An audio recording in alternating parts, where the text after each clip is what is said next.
Mike 7 with my boy Jay King, and here we're gonna be reviewing all spoiler filled of Deadpool and Wolverine. Yes, it's the long-awaited review discussion. We're discussion all spoilers, recap, and everything like that. And if you're watching this video, we expect that you have seen the film. So, Jay King, can we just get out the way? Blade! Blade! Blade! Blade! Blade! Blade! There's only been one Blade, and there's only ever gonna be one Blade. Man, listen, Blade.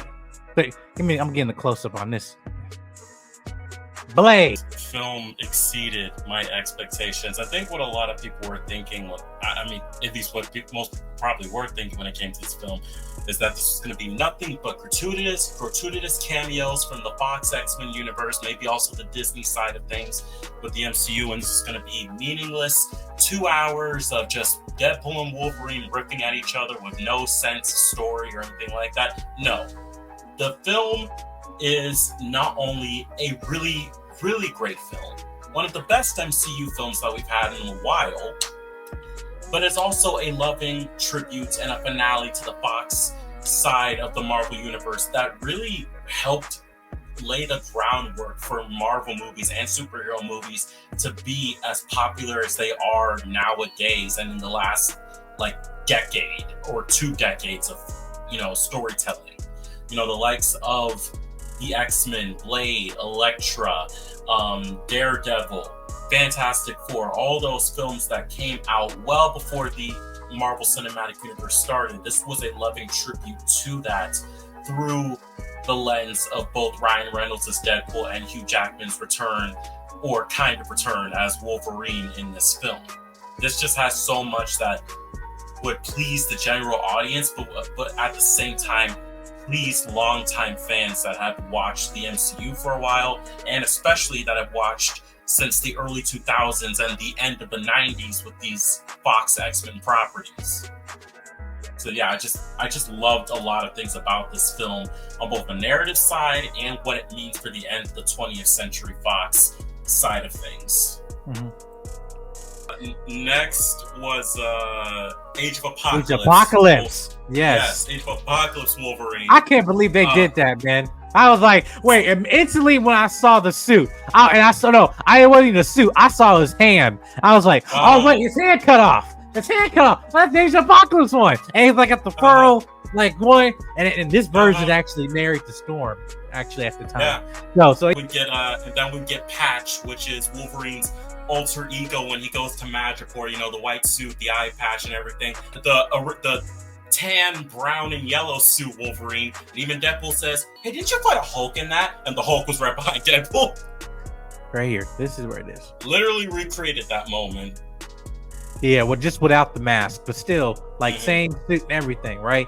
But I was happy that they did this because I was like, okay, I never was even a fan of the brown and yellow suit. I know a lot of people were. Not saying I have an issue with it. I just saying I wasn't really a fan of it. Finally getting actual Hulk back after, I don't know how much, 5 years.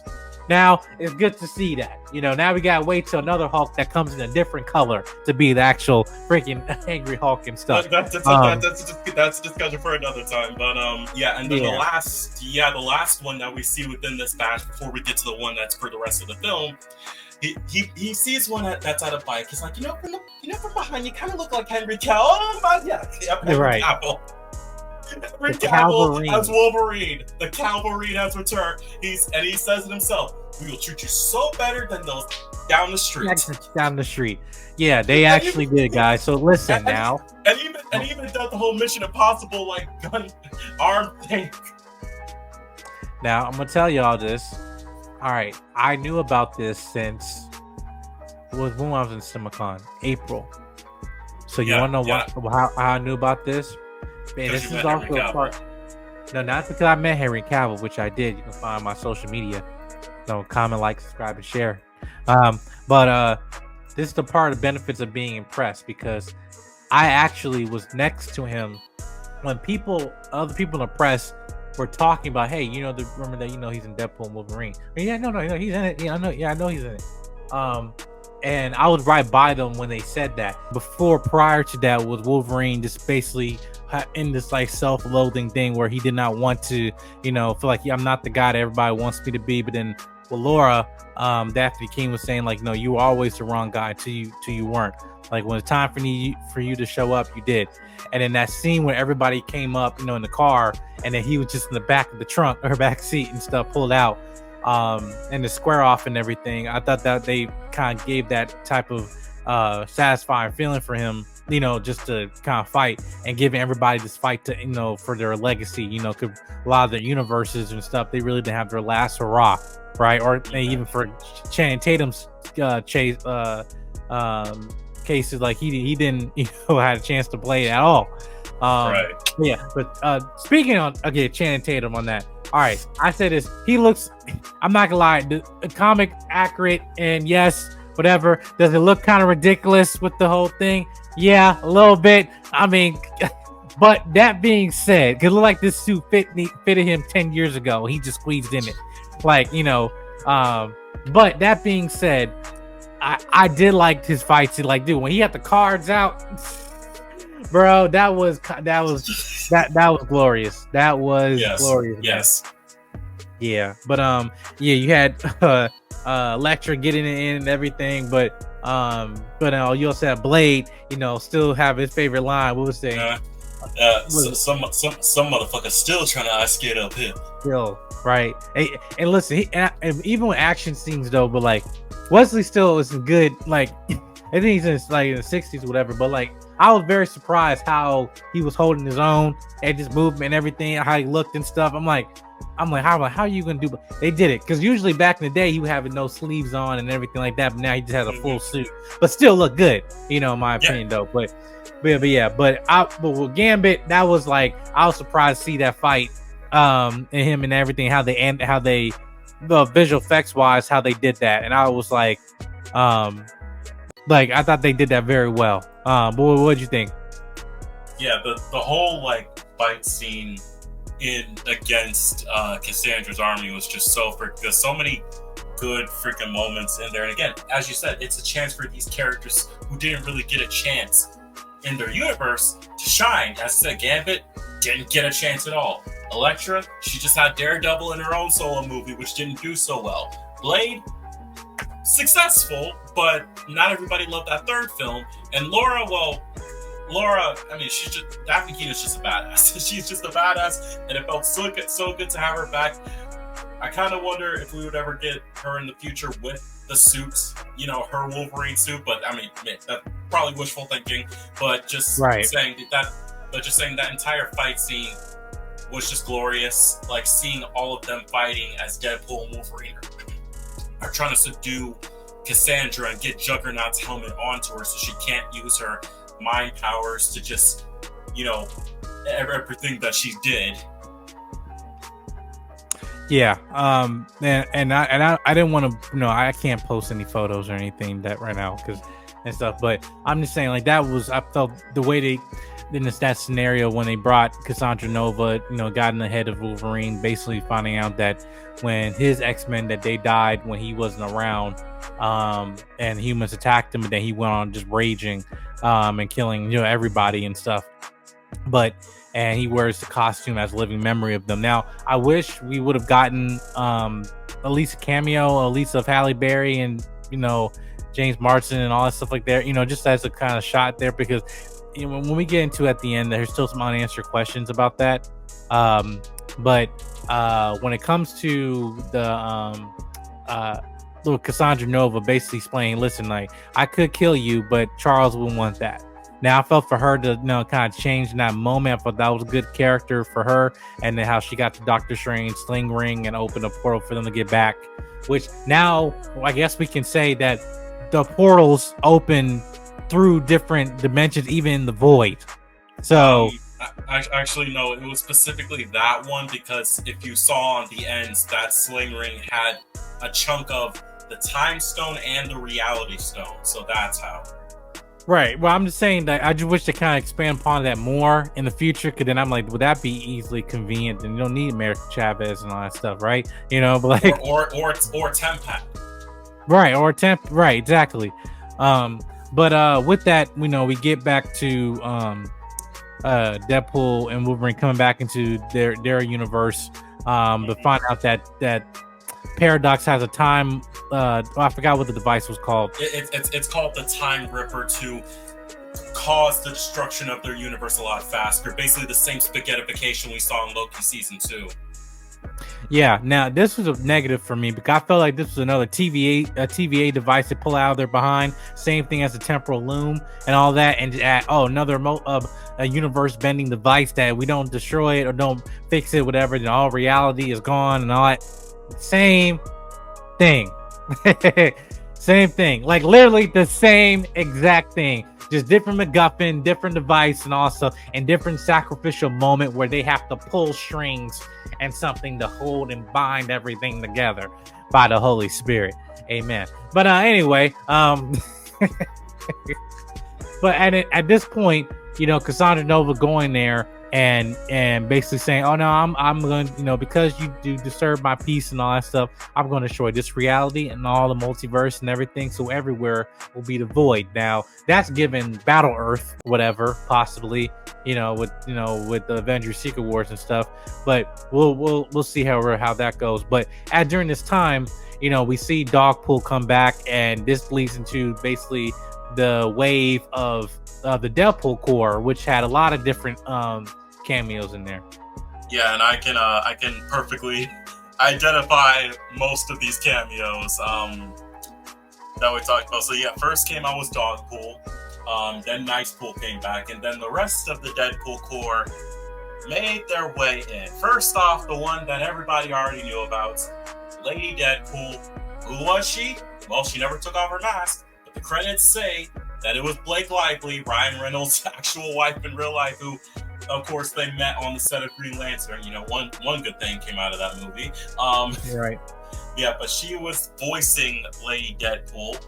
And we also have a few other Deadpools that happened. We had Kidpool, who was also with the exact same fit, who was actually voiced by Ryan Reynolds' daughter. Which is funny. Speaking of which, Baby Pool was actually their newborn. Yes. Obviously through VFX, but yeah, that was that was something. That was something, all right.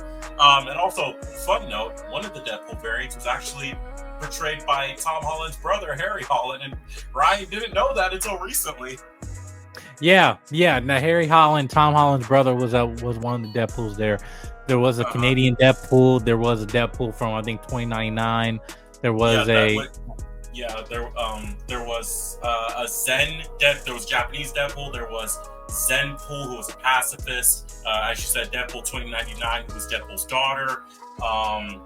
What else? There was the Cowboy Deadpool, who was voiced by Matthew McConaughey. Yeah, and Headpool was voiced by Nathan Fillion. And then there was one Deadpool in the background that was dressed up as the Greatest Showman, who was played by Hugh. Yeah. So that was funny.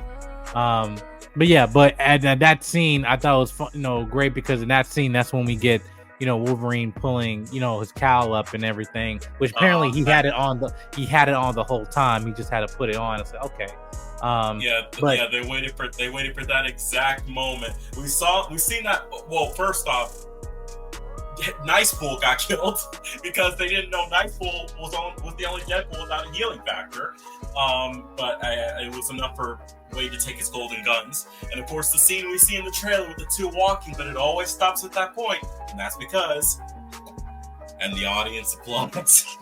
Right, and I thought that was a good way for them. I mean, I like the like a prayer song, like how there was two scenes. It was this scene, and then there was the next scene, which we'll get into, but like where they actually had that song played very well in there. But this was a shot where this is not a CGI moment. I mean, or at least what you're looking at right now, it's like they just literally showed this scene and they cut it right before he reaches to pull his cowl on.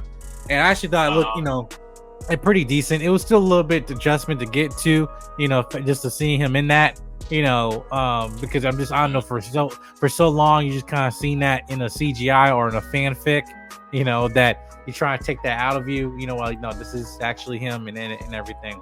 And the cowl's real. Like a lot of people were questioning if the cowl was actually real. No, it's real.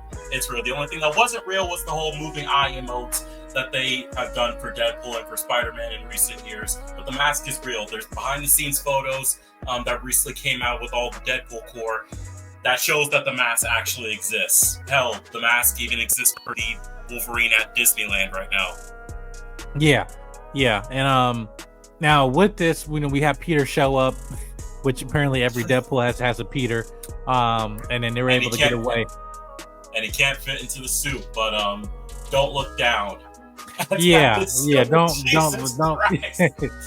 don't look down. Deal with that. But B-15 didn't know that, though. She didn't know to not look down. That was so unnecessary. Yeah, so just skipping a little bit. Yeah, B-15 from Loki is in this, as we said. Judge. She shows up after it's all said and done. Peter keeps Wade from going back to the void, and there's just 2 moments. 2 moments where she and Peter are just staring down one another. And even Paradox is like, what the fuck is happening? Right. Yeah, and we have basically a moment where Cassandra's taking that device for TVA to control reality, and by doing this, they have to have somebody go into that device to pull those, basically trying to not destroy it, but just kind of, basically destroy it, but basically one person got to get in there, or but it's a suicide mission, right? And both Deadpool and Wolverine go back and forth, and then Wolverine tries to go in and sacrifice himself, but then eventually Deadpool jumps in and basically say, hey, I'm Marvel Jesus, I gotta do this. And you had this scene where he's pulling this thing and you think all hope is lost, and then all of a sudden Wolverine shows up and basically being the connector piece to it, and then uses claws, and then at that moment you get a very Shirtless Jackman. Shirtless Jackman moment where he just having the 6-pack and everything, and Deadpool noticed and everything. They needed to show what work you put in for this role, and that was the one and only moment. Yeah, and with that, I felt like they played the music very well in that, but like that was definitely probably one of the best shapes that Hugh Jackman has been in and everything, but like the energy was flowing through and all that. But these 2 people obviously are indestructible, so you would think that, hey, like you would think that they would basically be able to survive this and stuff. But that shot though was off the chain. I didn't like it. Gave me motivation. I'll be going back in the gym next week and my thing. So it did. But with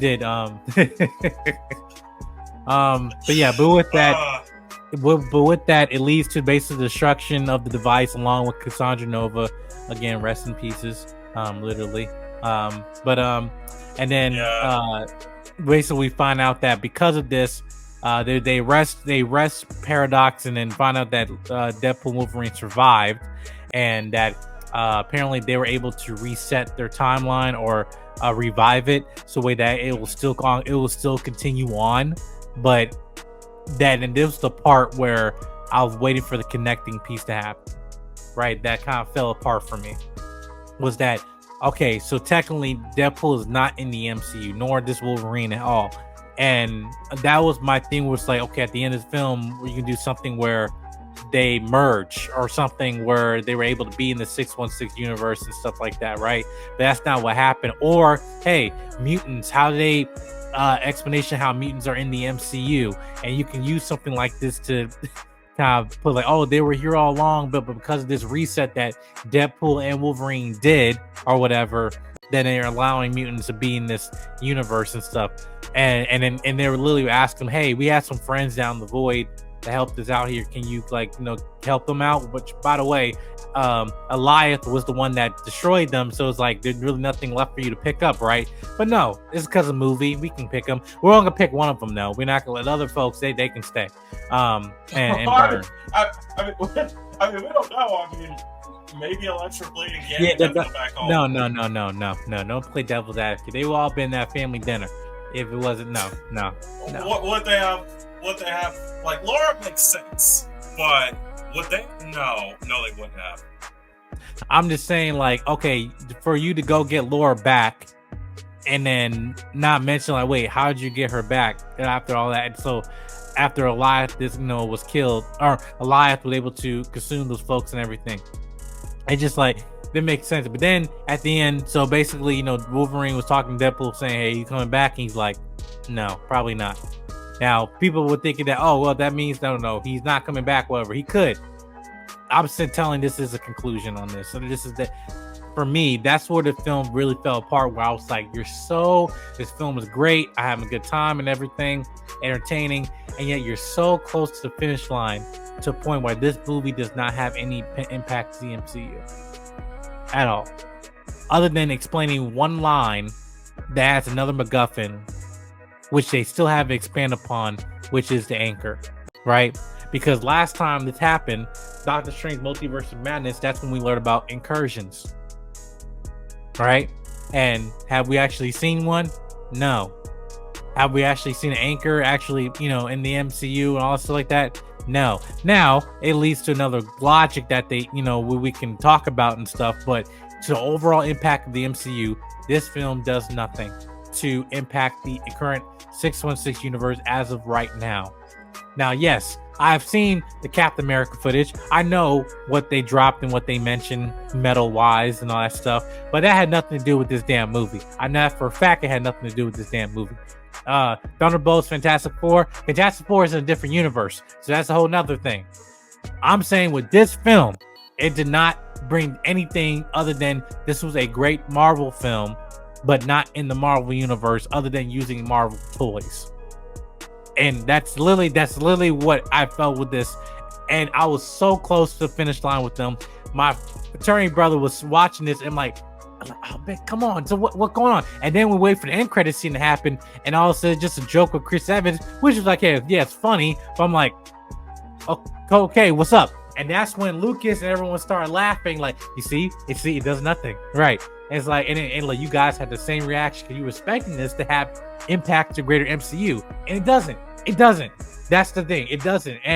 And whether it's a good film or entertaining film where it's supposed to be, okay. But yet at the same time, Kevin Feige, I took what you told me. What you're saying that this film was going to, bring a new era of other mutants and stuff into the MCU and all that. That does not happen in this film.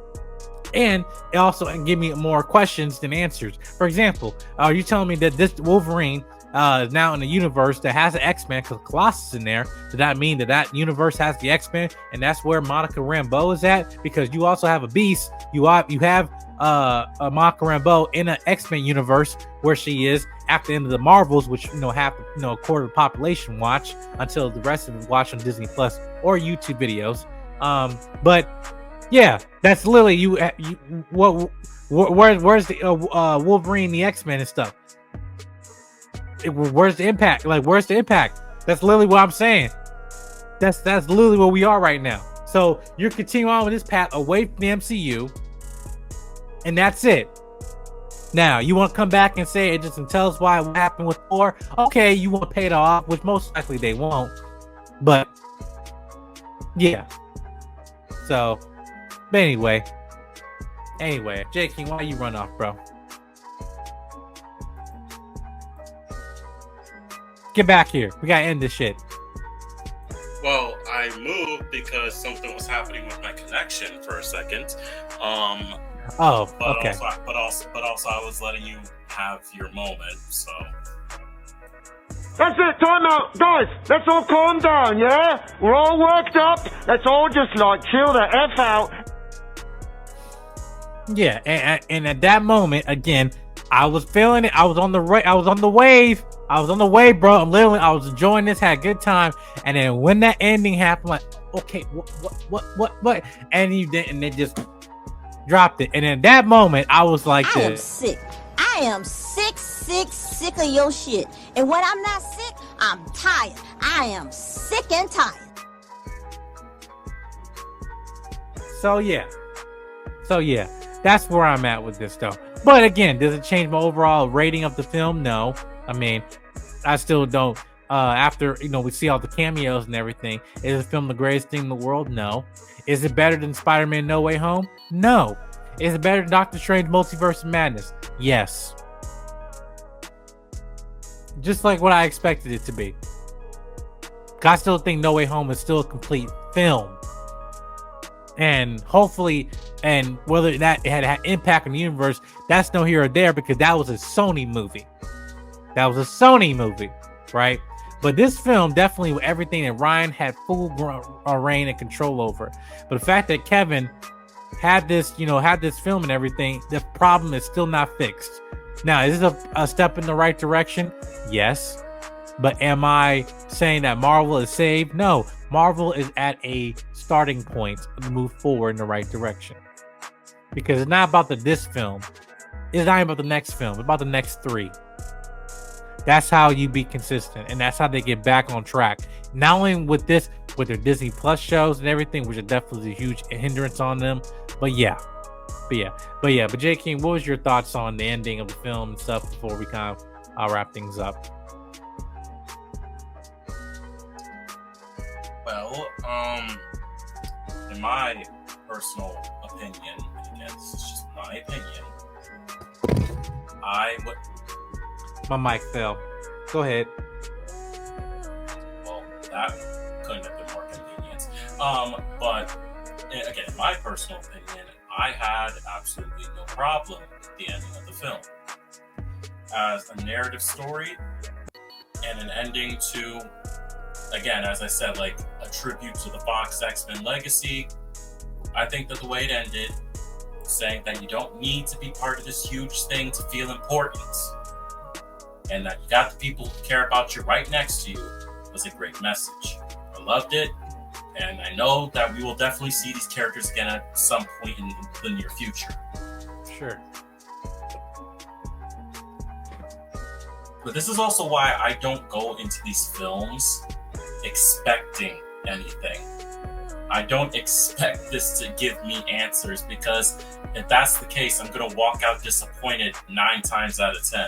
I just go for a good time, and that's what it gave me. And any little extra cherries of what happens next or how this affects this or that and the other is just the icing on the cake. But if it's not there, well, it's not going to hurt me. It's not going to make me overall mad.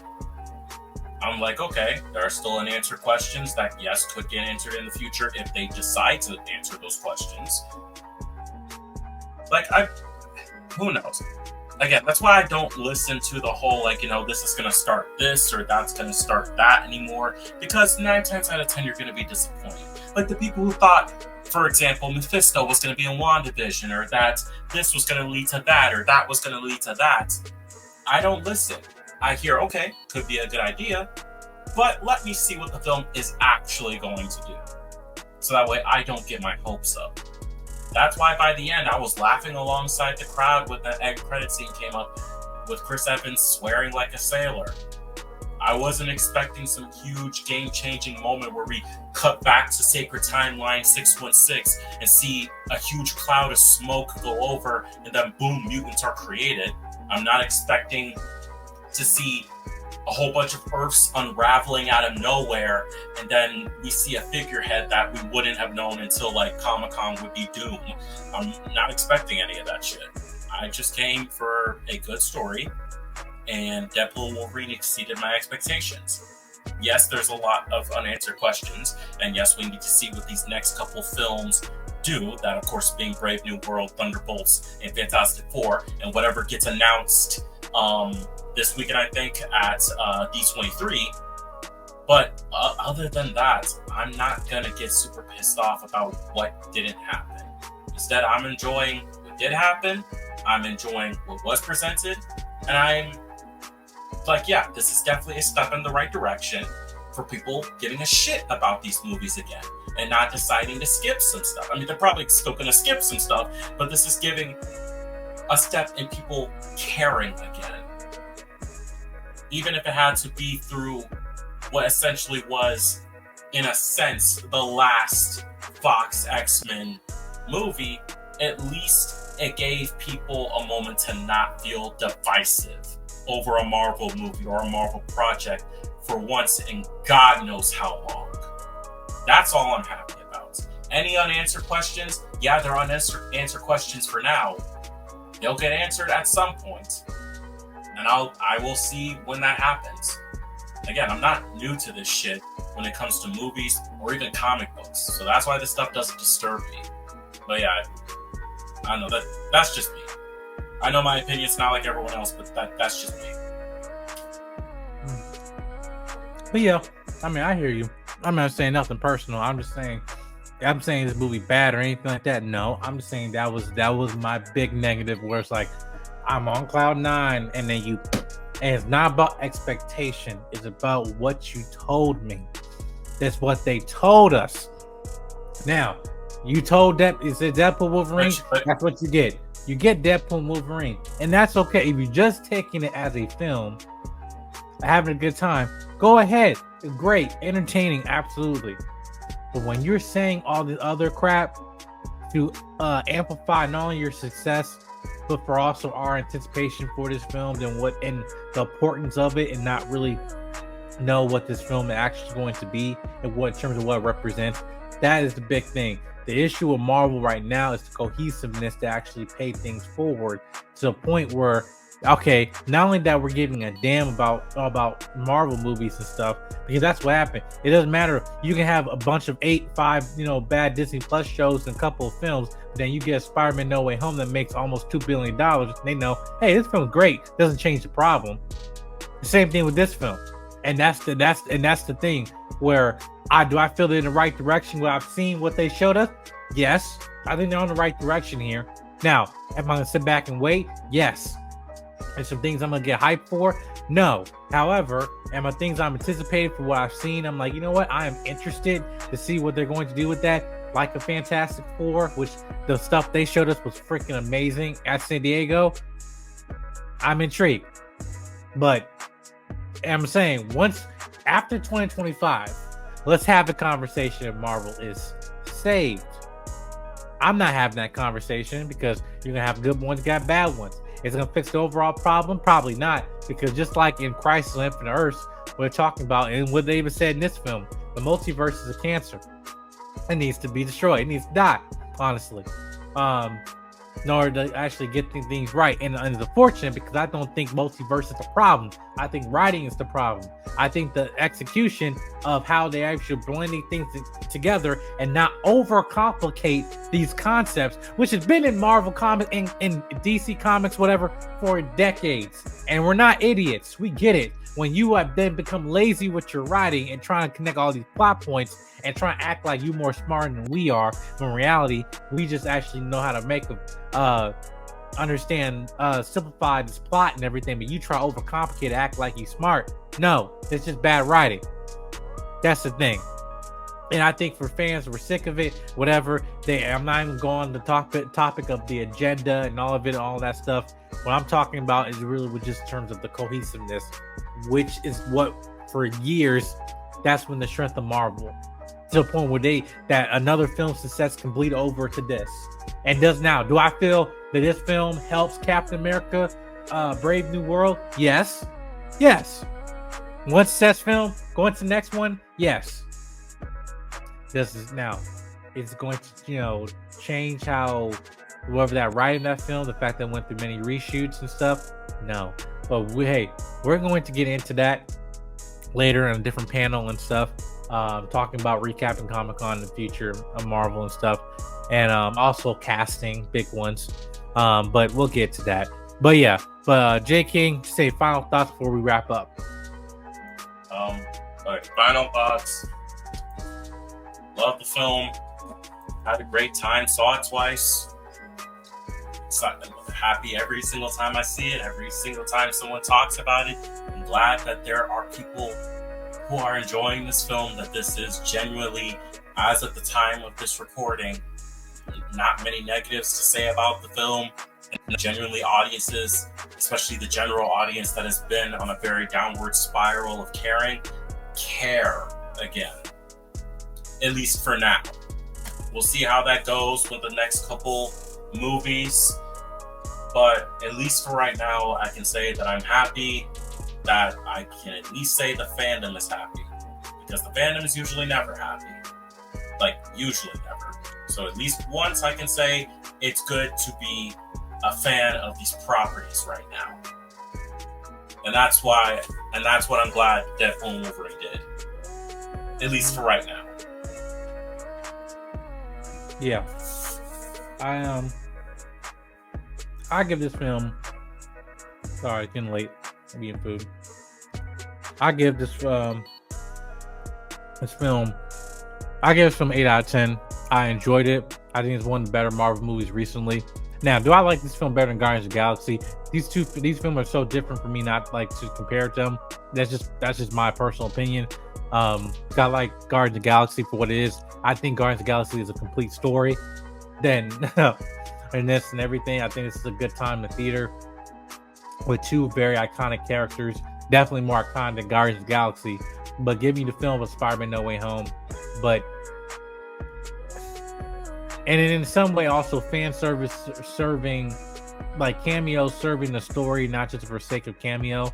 Because Doctor Strange definitely suffered from that, wasting that potential. So yeah, and my big thing was this film was a win. The fact that to me it was better than Doctor Strange Multiverse of Madness. But doesn't mean that it's not as good as Spider-Man No Way Home. I just prefer Spider-Man No Way Home better as a film. I think that film was unique because it felt like you got an origin story in your third film, which we really haven't seen like that before, other than maybe prequels, but it never really was a prequel. Yeah, so I give it 8 out of 10. I enjoyed this film. I think you guys should go see it. Enjoy it. Please go rewatch it. Give Marvel $1 billion. They need it. And stuff, so way that we can prepare ourselves for the next year of 2025, where we have a lot of Marvel content. When this year, this is the one and only Marvel Studios film. Let's give it the respect that is deserved. And next year, prepare for it. And I have hopes of next year. I've seen footage of all 3 properties that are coming out next year and stuff. But yeah, until next time, we'll see you guys in the next video. Make sure you guys comment, like, subscribe, and share. We'll be breaking down the San Diego Comic-Con. We got interviews and stuff dropping up very soon. So make sure you guys hit the notification bell on your way out. And we will see you guys in the next video. Peace. We are out.